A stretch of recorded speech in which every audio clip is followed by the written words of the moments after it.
میں نے تمہیں پہلے ہی کہا ہے کہ سچ بولو اور چھٹی کرو۔ میں نے تمہیں ویسے ہی تھانے نہیں بلا لیا، ساری باتیں معلوم کر کے بلایا۔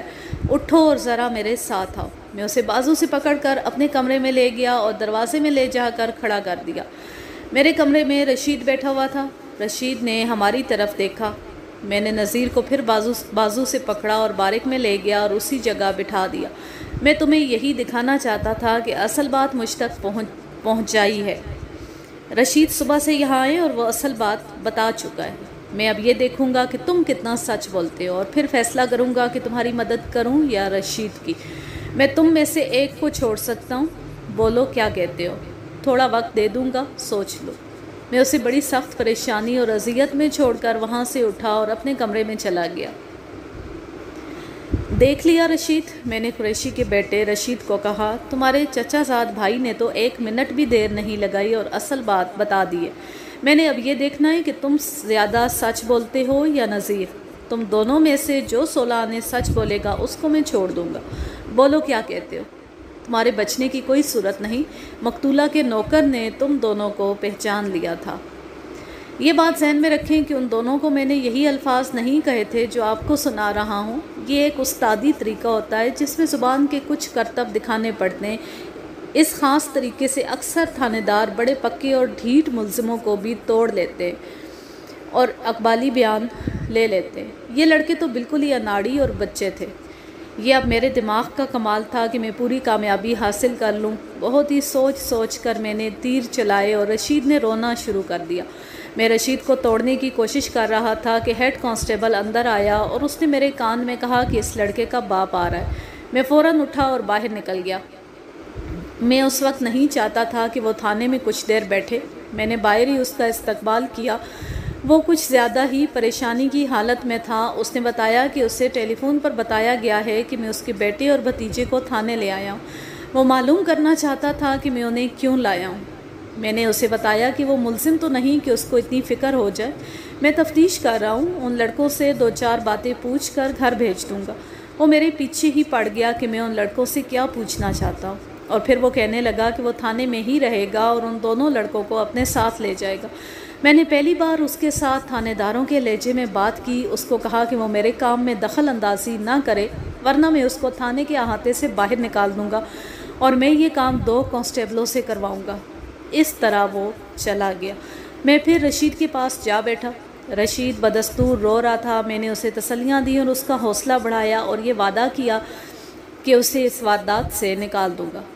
اس کا کوئی جواب سنے بغیر میں بارک کی طرف چلا گیا۔ دروازے میں جا کر دیکھا کہ 2 کانسٹیبل نذیر کے پاس بیٹھے ہوئے باتیں کر رہے تھے۔ وہ پرانے تجربہ کار کانسٹیبل تھے۔ مجھے معلوم تھا کہ وہ کیا باتیں کر رہے ہیں۔ وہ نذیر کا حوصلہ بڑھا رہے تھے اور اسے سبز باغ دکھا کر تیار کر رہے تھے کہ اس نے کوئی جرم کیا ہے تو اقبالی بیان دے دے اور اسے اس کا بہت فائدہ ملے گا۔ میں جب نذیر کے پاس پہنچا تو دونوں کانسٹیبلوں نے مجھے کہنا شروع کر دیا کہ جناب عالی، یہ بڑا اچھا اور شریف لڑکا ہے اور خاندانی بھی ہے، اس کا بیان لے کر چھوڑ دیں، بیچارہ خواہ مخواہ پریشان ہو رہا ہے۔ کانسٹیبل یہ باتیں باری باری اس طرح کر رہے تھے جیسے وہی اس لڑکے کے والی وارث تھے۔ میں نے کہا کہ میں تو پہلے ہی اسے کہہ چکا ہوں بیان دے دے اور چھٹی کرے۔ میں نے یہ بھی کہا کہ اس کے چچا قریشی نے اتنی بھلی اور شریف بیوی کو چھوڑ کر ایک کافر عورت کے ساتھ شادی کر لی ہے، اچھا ہوا وہ قتل ہو گئی۔ میری دلچسپی اور ہمدردی تو ان لوگوں کے ساتھ ہے۔ میری اس چکر بازی کا خاطر خواہ اثر ہوا اور نذیر نے بیان دینے کی رضامندی دے دی۔ قتل ایک ایسا جرم ہے جس کو عادی اور پیشہ ور قاتل بھی برداشت نہیں کر سکتے۔ اس سنگین واردات کا اثر انسان کی فطرت اور ضمیر پر ایسا ہوتا ہے کہ وہ اقبال جرم کر کے ہی سکون حاصل کرتا ہے۔ میں نے نذیر کو وہیں الگ بٹھا لیا اور اس کے ساتھ اپنا رویہ ایک بے تکلف دوست جیسا کر لیا۔ اس نے کہا کہ رشید اپنے باپ کی اس اینگلو انڈین بیوی کو قتل کرنے کا پکا ارادہ کر چکا تھا۔ وہ اکیلا یہ کام نہیں کر سکتا تھا، اسے ایک ساتھی کی ضرورت تھی۔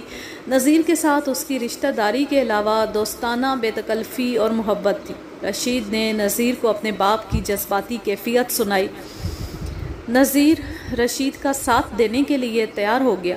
قریشی تو ہوٹل میں رہتا تھا اس کے گھر میں مقتولہ اکیلی ہوتی تھی یا گھر میں نوکر تھا۔ دونوں نے یہ سکیم بنائی کہ اگلی رات اس کے گھر جائیں گے اور دروازے پر دستک دیں گے۔ نوکر دروازہ کھولے گا تو اس کو پکڑ کر باندھ دیں گے، پھر اندر جا کر مقتولہ کا گلا گھونٹ دیں گے۔ دونوں وہاں گئے اور ویسے ہی ہوا کہ دستک پر نوکر باہر آ گیا۔ اس وقت ان کو خیال آیا کہ اس کے ہاتھ پاؤں باندھنے کے لیے وہ رسی تو ساتھ لائے ہی نہیں۔ نذیر نے سوچا کہ اس گھر میں چارپائی تو ضرور ہوگی، اس کی ادوائن کاٹ لیں گے۔ نذیر کی جیب میں چاقو تھا، لیکن انہوں نے دیکھا کہ نوکر نے پگڑی باندھی ہوئی تھی جو ویسی سر پر رکھی ہوئی تھی، اس میں کلا نہیں تھا۔ انہوں نے جس طرح نوکر کو باندھا وہ میں آپ کو بتا چکا ہوں۔ نذیر نوکر کے پاس کھڑا رہا اور رشید اندر گیا۔ اس نے بتی جلائی اور اس کو مقتولہ پلنگ پر سوئی ہوئی نظر آئی، لیکن اس کی آنکھ کھل گئی۔ نذیر نے رشید کو تو اپنی آنکھوں دیکھا ہی نہیں کہ اس نے مقتولہ کو کس طرح ختم کیا تھا۔ رشید اپنا کام کر کے باہر آیا اور نذیر کو ساتھ لے کر باہر نکل گیا اور وہاں سے کچھ دور آ کر نذیر کو بتایا کہ بدبخت عورت نے ناخنوں سے اس کا منہ چھیل دیا ہے۔ نذیر نے اسے اپنا رومال دیا کہ یہ زخم پر رکھ لے۔ یہ پٹی نذیر نے ہی کی تھی۔ میں نے نذیر سے پوچھا کہ اس واردات کا علم قریشی اور اس کی پہلی بیوی کو بھی ہے یا نہیں۔ نذیر نے کہا کہ اس کے اور رشید کے علاوہ کسی کو معلوم نہیں، یعنی نہ قریشی کو نہ اس کی پہلی بیوی کو۔ نذیر کا اتنا ہی بیان سنانے کے قابل ہے، حالانکہ اس کا بیان بہت ہی لمبا تھا۔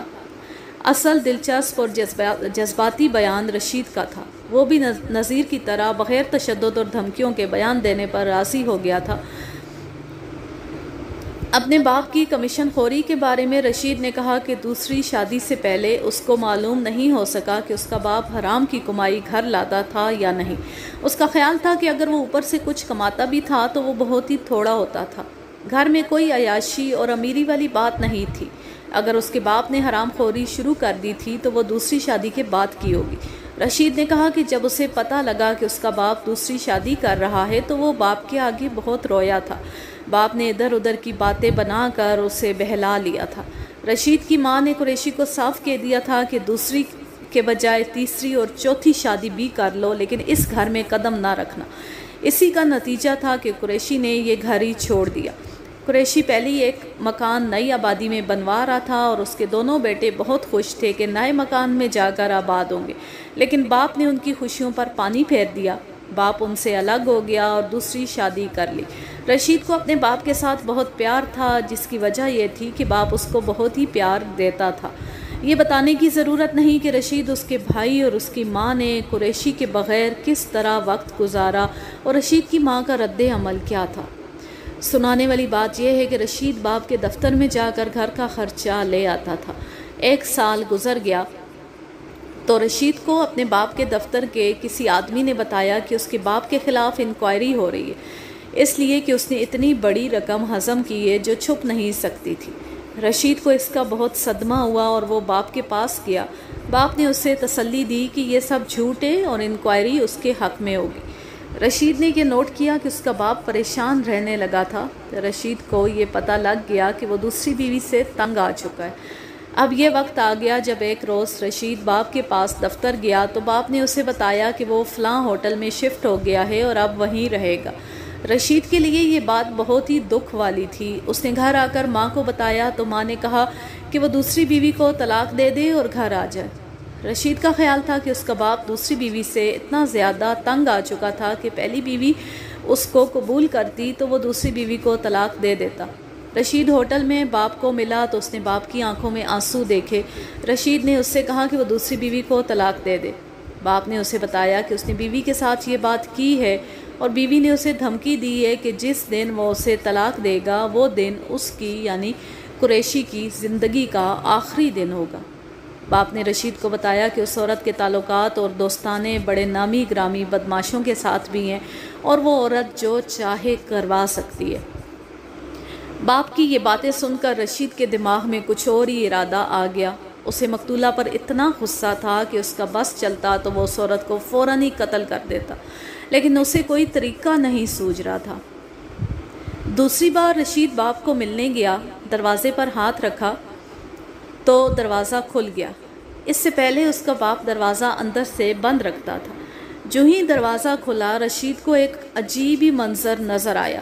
اس کا باپ چھت والے پنکھے کے نیچے کرسی رکھ کر اس پر کھڑا تھا اور اس کے ہاتھ میں مضبوط رسی تھی جو وہ اوپر پھینک کر پنکھے میں اڑا چکا تھا۔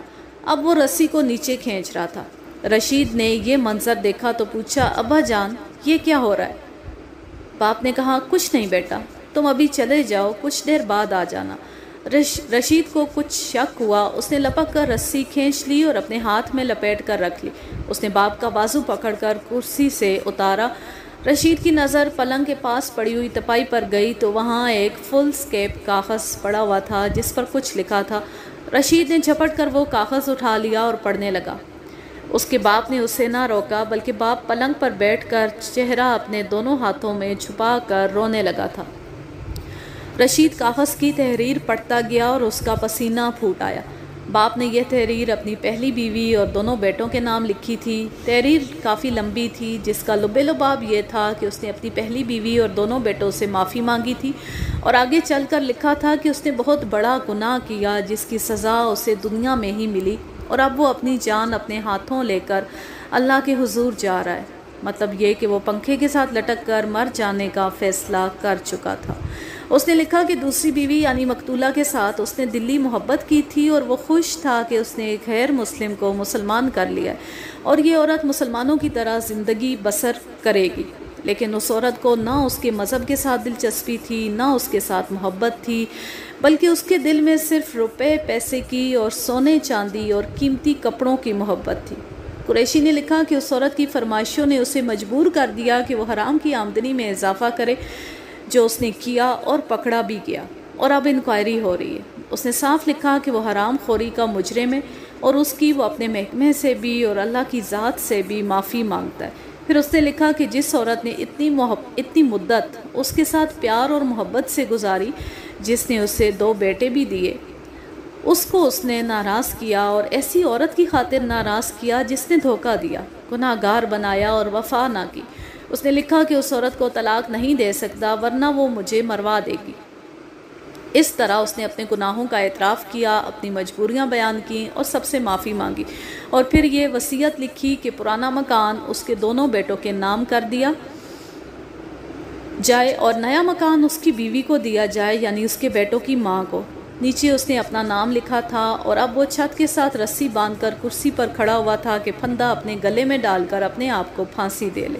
اس نے دروازہ اس لیے اندر سے بند نہیں کیا تھا کہ ہوٹل کا کوئی آدمی یا کوئی نوکر آ جائے تو وہ پولیس کو اطلاع دے کر لاش اتار لے اور یہ آخری تحریر اس کے بیوی بچوں تک پہنچا دے۔